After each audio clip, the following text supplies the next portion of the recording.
सियालकोट में डकैती के दौरान डाकुओं के साथ पुलिस मुकाबला। आधा घंटा शदीद फायरिंग के बाद डाकुओं को हलाक कर दिया गया। ये सारा मुकाबला कैसे हुआ, जानिए इस वीडियो में।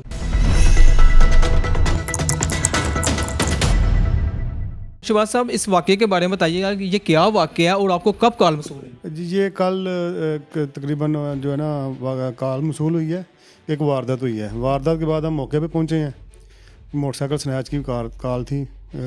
उस्मान नामी एक लड़का था, उसके साथ पैरस रोड पे उन्होंने ना 2 डाकुओं ने वारदात की है। वारदात की कॉल के बाद हम उधर मौके पे पहुंचे हैं। जब हमने मुलजमान का पीछा किया तो जब मुलजमान के पास पहुंचे तो उन्होंने पुलिस को देखा है कि उनके पास पुलिस पहुंच गई है, तो उन्होंने भागने की कोशिश की है। उधर जो है वो बाज़ार के अंदर एंटर हो गए हैं।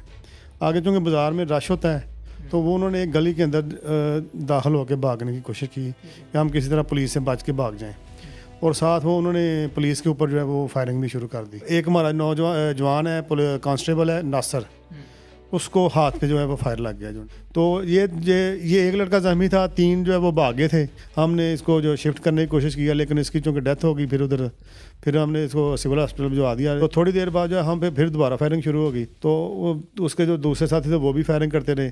तो फायरिंग में थोड़ी देर बाद जब देखा तो एक और लड़का जो जख्मी पड़ा हुआ था, उसको पीछे से फायर लगे हुए थे। जब उसको सिविल हॉस्पिटल ले गए, उधर लोग इकट्ठे हुए हैं। पहले जो थे मौजूद थे, उन्होंने बताया कि ये आमर मैर है, इसके वालिद का नाम शमसदीन है। तो इस तरह फिर हमें पता चला वो भी इधर का रैशी है। पुलिस और जो डकैत थे, इनके दरमियान कितनी देर फायरिंग का? आधा घंटा तकरीबन जो है पुलिस और जो डाकू हैं उनके दरमियान जो है वो फायरिंग कभी शुरू हो जाती थी, कभी रुक जाती थी। अभी ये जो दोनों डकैत थे, ये दोनों हलाक हो चुके हैं जी। उसके बाद जो है ना, जब इधर बाजार खटीका वाला में मुकाबला हुआ है ना, उसके बाद ये जो है दोनों फरार होने में यहाँ से कामयाब हो गए जो है ना। तो रात को लेट नाइट जो है फिर दोबारा जो है वो हम चूँकि उनको सर्च कर रहे थे, उनकी तलाश कर रहे थे, तो हमें पता चला कि ये जो है ये दोबारा जो है ना ये राजा रोड की तरफ आए हुए हैं। उधर फिर जो ये वारदात करने की कोशिश करेंगे जो है। तो हमने इनको राजा रोड जो है ना वहाँ पे इनको पकड़ने की कोशिश की है। ये जो जनाब स्टेडियम के पास पुल है ना, उस जानब ये जो है ना वो फरार हो गए हैं। अब वहाँ पे जाके हमने इनको राउंड अप किया है। इन्होंने पुलिस ये आगे से मुसलसल पुलिस के ऊपर जो है फायरिंग कर रहे थे। सुबह 2 थे पहली वारदात में, बाद में ये 4 हो गए।